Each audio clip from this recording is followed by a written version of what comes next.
Hey guys, Este here, welcome back to the video, and today we're back again for another Power Rangers video, specifically in the top video, because this ain't on top 10, this ain't on top 5, because this is a top 3, folks. This is top 3 of your Power Rangers ripoffs. Now, what's pretty interesting about the Power Rangers ripoffs is that they're not necessarily ripoffs for all intents and purposes. They are called Ameritoku, which is, of course, Tokusatsu made in America. Now, some companies want to hop on the Tokusatsu train because that's what's really popular. Saban has done it very successfully. I did a video about it called the Saban Universe, where I talked about Power Rangers, VR Troopers, Beetleborgs, and Masked Rider, since they're all in one universe. You know, kind of, more or less. Just watch the video. And, you know, companies, they want to hop on Tokusatsu, but some couldn't afford to buy Tokusatsu, so they made their own Tokusatsu, Ameritoku, in other words. But some bought a Tokusatsu for a very lesser known, trying to make it popular in America. It was a mess, guys. Tokusatsu was a mess. And because of that, they didn't do it again.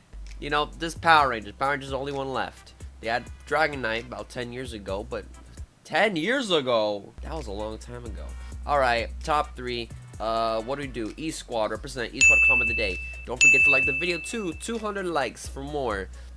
Maybe I'll make a whole video talking about Ameritoku. Do you guys want that? I don't know. 200 likes and I'll do it. And shouts to Discord, shouts to the one Patreon. And I guess we just gotta jump right into it.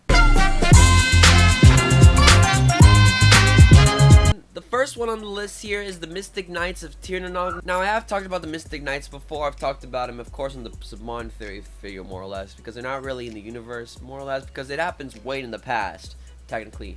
And it's not really Tokusatsu for all intents and purposes. It is a Ameritoku.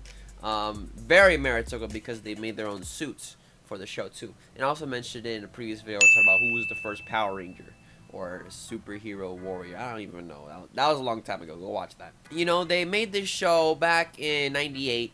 That was like 5 years after, so they're like in turbo by that time. And then Saban wanted to make their own Toku because they were just spinning out Toku. Toku. And they want and they got caught in their throat because they didn't have enough Toku series to adapt, so they made their own. It was a fantasy series. It had knights, it had dragons, it had wizards.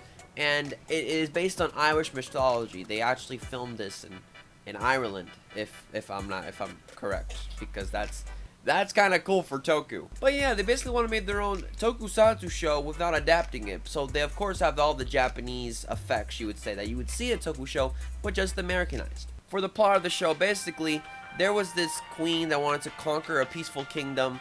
And basically, they had like sorcery. They made ogres and giants and then there was the king, right? And the king basically said, hey, we gotta stop it. This is a really weird plot. I see elements, fire, earth, air, water. This is Avatar now all of a sudden.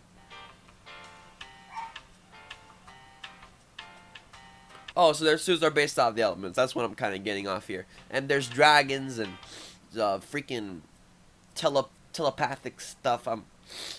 I'm sick. But yeah, Mystic Knights, Tirnanog. It's made by Saban. Go watch it. It ran for about 50 episodes. They were going to make a season 2, which was going to be called Mystic Knights Battle Thunder, but they canceled it and put all of that budget into Power Rangers Lost Galaxy, which wasn't worth it. I guess, you know, I don't know. Next one. Next one is Superhuman Samurai Syber-Squad. That's a lot of S's. That's 4 S's in one thing. It ran from 94 to 95, so just when season 2 of MMPR was coming along, they had this show already. It was made by DIC Entertainment.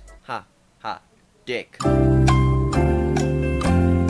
did that get me? It was originally named Power Boy, but of course they changed the name so it wouldn't be confused with Power Rangers for all intents and purposes. It ran on ABC and it was an adaptation of the Japanese show called Denko Chojin Gridman. The hero looks a lot like Ultraman, but he's not, so I'm not saying that, so y'all get triggered. The Japanese show, when you translate it to English, is called Gridman the Hyper Agent. Basically, it's part of a giant hero series made by the same people that made Ultraman. It was one of the first shows to capitalize the popularity of Power Rangers and the big impact of Tokusatsu on how it's going in America, because a lot of merchandise, a lot of kids were loving it, but it got canceled after a whopping 1 season, ended April 11th, 1995. And they didn't really do it again, so good job. Here's the plot. A high school student, Sam, is the head of a band called Team Samurai. What a name. During a recording session, he is zapped by a power sword and disappears. And bing bang boom, he gets cool battle armor. He goes into the digital world and turns him into his creation. And he fights in the digital world and fights monsters called mega viruses. Whoa, whoa, whoa, whoa, whoa. There's another student in the Sam school, Malcolm. He's designing monsters on a home computer. When a freaking military artificial intelligence did a power surge and used that monster to put that in the digital world. And dang, this is VR Troopers, right? Okay. Whoa. It ran for 53 episodes. It was pretty popular, I guess. What do y'all think? I don't even know what's going on anymore. Superhero Samurai. Go Samurai. Next one.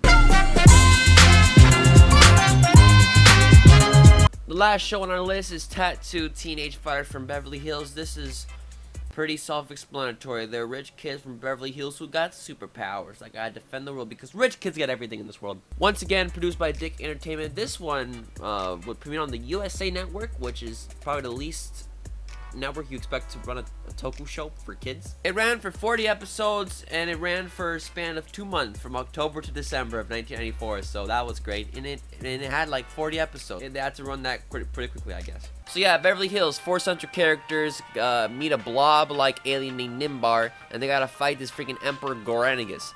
He wants to conquer Earth with power portals, and they use 4 high school students and give them each a tattoo based on a constellation.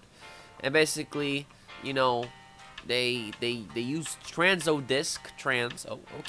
to become galactic sentinels with superpowers called the Tattoo Teenage Fighters from Beverly Hills, basically. So yeah, this is weird, man. DIC Entertainment back at it again with another toku show, guys. What do y'all think about Ameritoku? Is it weird? Should Ameritoku make a comeback in this day and age? Would you watch it? Would you watch Ameritoku? And if you have watched any of these shows, what's your opinion on them? I don't really have an opinion because these plots are a little bit too weird. That's why I'm kind of stuttering a lot, because it's too much for me to take in. Anyways, that's it for today's video, guys. Hope you guys did enjoy this bad video I just thought of. All right, Este the Gamer. I'm gonna burp. Hold up. Oh, excuse me. Thank you. Este the Gamer. We're almost at 15K. See y'all next time. All right. I'm like dying. I went to sleep at like 5 a.m. last night, and I just woke up and made this video. All right. Este the Gamer. Stay awesome, everybody. Do do do do do do.